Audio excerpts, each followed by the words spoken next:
Il y a Lacan cigare et Lacan mouchoir, Lacan accablé, Lacan vrai.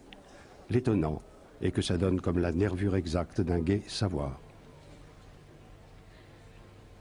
Pendant un certain temps, on a pu croire que les psychanalystes savaient quelque chose.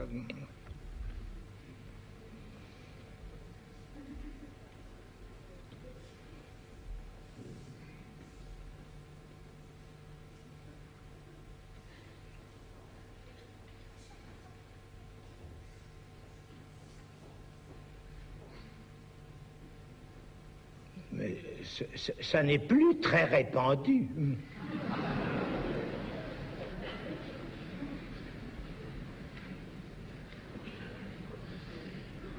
Le comble du comble, c'est qu'ils n'y croient plus eux-mêmes.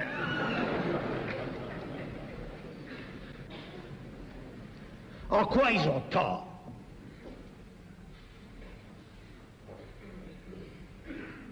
Car justement, ils en savent un bout.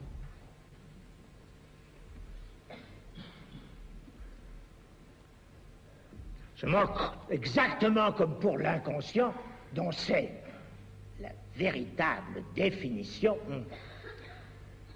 Ils ne savent pas qu'ils le savent.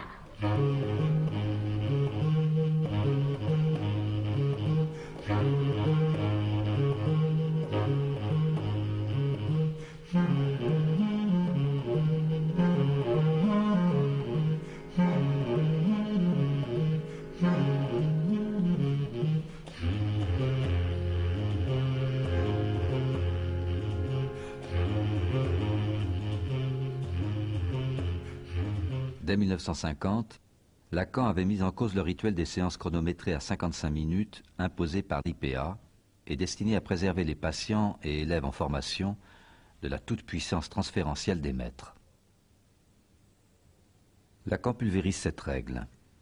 Il invente celle de la séance à durée variable qui conduit l'analyste à intervenir dans la cure par des césures ou par des interprétations afin que l'analysant explore plus rapidement ses fantasmes inconscients et perdre moins de temps à énoncer des paroles vides.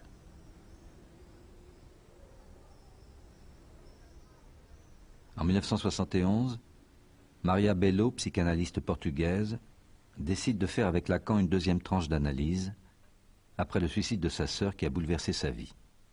Je crois que c'était dans les premières fois où j'étais venue dans le deuil de ma sœur, là. Et je me rappelle que je pleurais beaucoup et que j'avais pas de mouchoir. Bon, il s'est rendu compte et il s'est levé, il est sorti il m'a amené un mouchoir. Et puis bon, j'ai gardé le mouchoir parce que c'était un vrai mouchoir, c'est pas un mouchoir en papier comme on fait maintenant. C'était un vrai mouchoir de dame en dentelle, un très beau mouchoir. Je l'ai pris pour le laver, pour le lui rendre la fois d'après. Et je me suis rendu compte que c'était vraiment un très vieux mouchoir et qui était déjà d'ailleurs déchiré parce que c'était en soie et c'était déchiré. Et dans mon truc là d'imaginaire, de transfert, j'ai passé quelque temps je ne sais pas très bien comment on dit ça en français, mais à réparer ce mouchoir, à faire une espèce de dentelle autour de cette déchirure qui en fait concernait beaucoup symboliquement, en fait, je crois, la déchirure qui m'avait amené chez lui. La qualité de sa présence faisait que ça déclenchait un travail. Chaque séance déclenchait un énorme travail analytique en moi et que j'arrivais chez moi, j'écrivais des lettres de plusieurs pages que chaque fois j'allais mettre dans sa boîte à lettres pendant l'intervalle des séances et je pense que tout ce que j'ai fait, j'avais fait quand même quelques années d'analyse avant, que toutes ces années-là ont été une espèce de préparation, de préparation à ce qui a été déclenché à ce moment-là.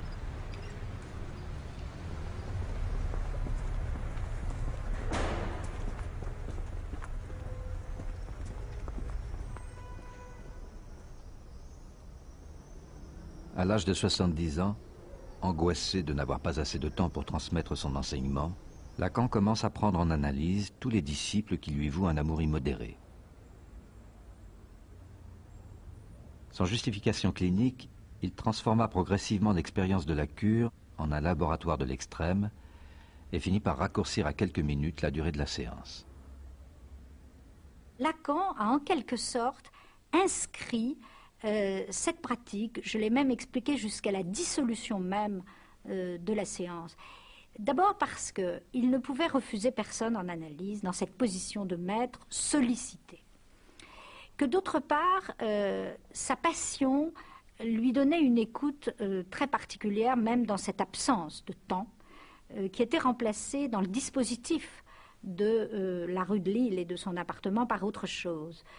Ceux qui ont eu cette expérience des limites, en quelque sorte, et je dis bien de l'impossible, des limites, de quelque chose d'impossible, en quelque sorte, de cette séance ultra courte, ont pu en retirer des choses négatives, quelquefois des choses positives, mais ils ont participé à une aventure unique.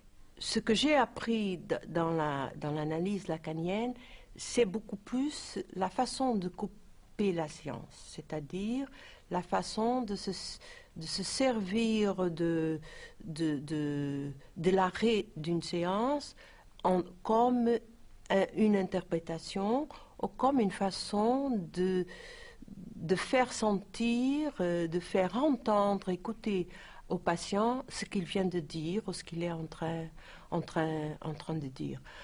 Je pense aussi que ce que Lacan faisait avec ces séances très courtes était très lié à ce qu'il était.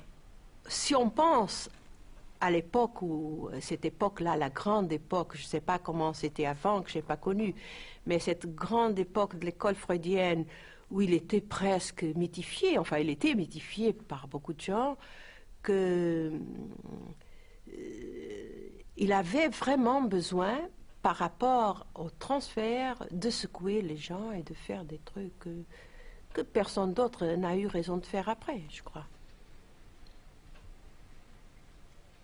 Le transfert, c'est l'amour. Vraiment et simplement. Alors, pourquoi est-ce qu'on aime un être pareil?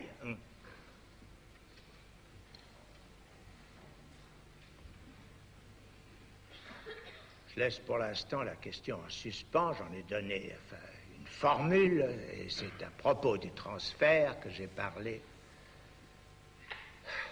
dans des termes qui sont pleins de pièges. Comme d'habitude. Comme dans tout ce que je dis, bien sûr. Pourquoi dirais-je autre chose que ce dont il s'agit, justement, dans ce qu'il en est de l'inconscient?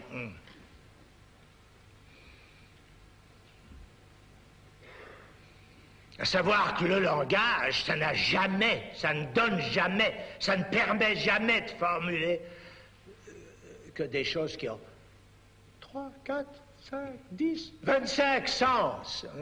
Le sujet supposé savoir. I think that it's very interesting that Lacan has been so successful in the literary departments of universities or the film departments of universities because there's there a love of theory, and he's been very marginalized clinically in the Anglo-Saxon world in general. Now, I think there's a complex reasons for this marginalisation of Lacan clinically. First of all, it is for the very good reason that his theory has been very influential within the university world, but for bad reasons that he has been really denigrated for his clinical work.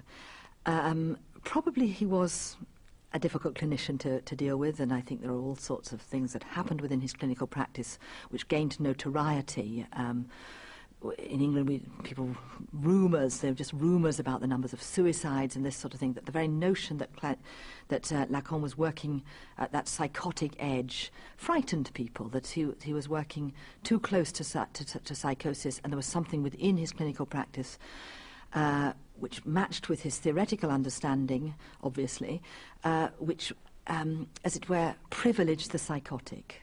And that was seen to be very dangerous, and perhaps it was. Contrairement à d'autres cliniciens, Lacan avait toujours accepté de recevoir en analyse des patients psychotiques ou suicidaires. Parfois, il ne parvenait pas à éviter les passages à l'acte.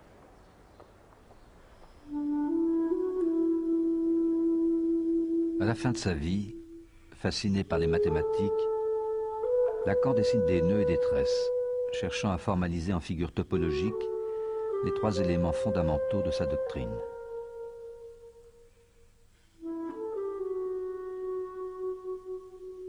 Atteint de troubles cérébraux, il perd progressivement la parole devant les auditeurs de son séminaire. Chacun regarde le vieil homme silencieux, privé de cette voix fulgurante et tragique qui avait tenu en haleine des générations d'intellectuels et de praticiens.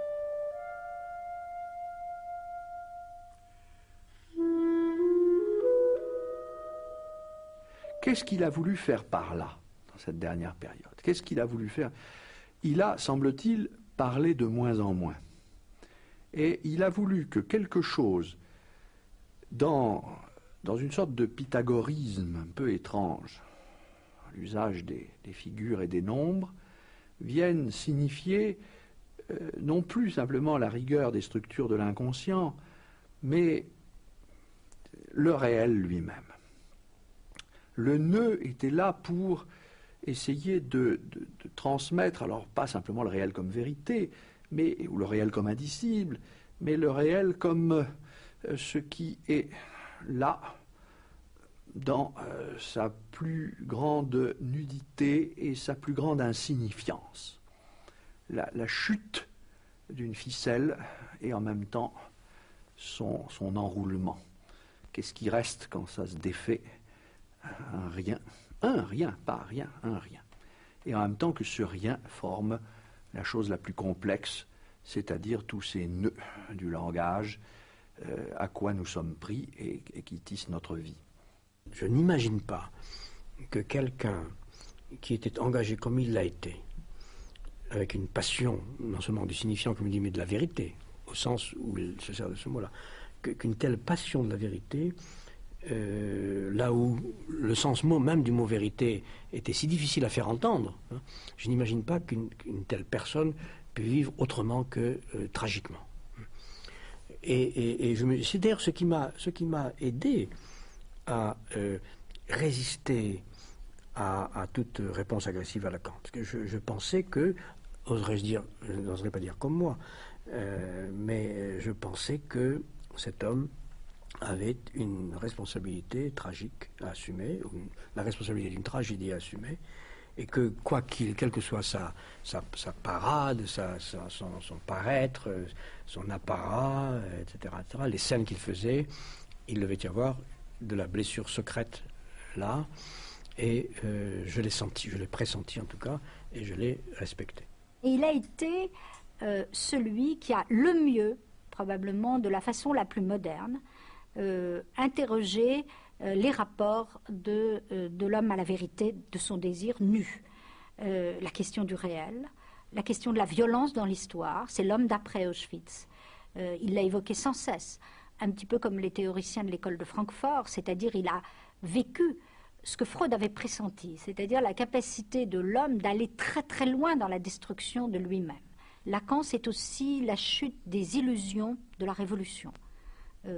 Ça compte beaucoup. Qu'est-ce qui va rester quand on sera revenu de toutes les illusions de l'engagement révolutionnaire? Lacan est un penseur sceptique, c'est vrai, et en même temps passionné, c'est-à-dire l'engagement, la possibilité de croire encore en quelque chose, c'est-à-dire au désir, existe. Donc il ne faut pas désespérer le sujet, mais la seule chose qui peut compter, c'est l'éthique du désir, puisqu'il ne nous reste plus que ça.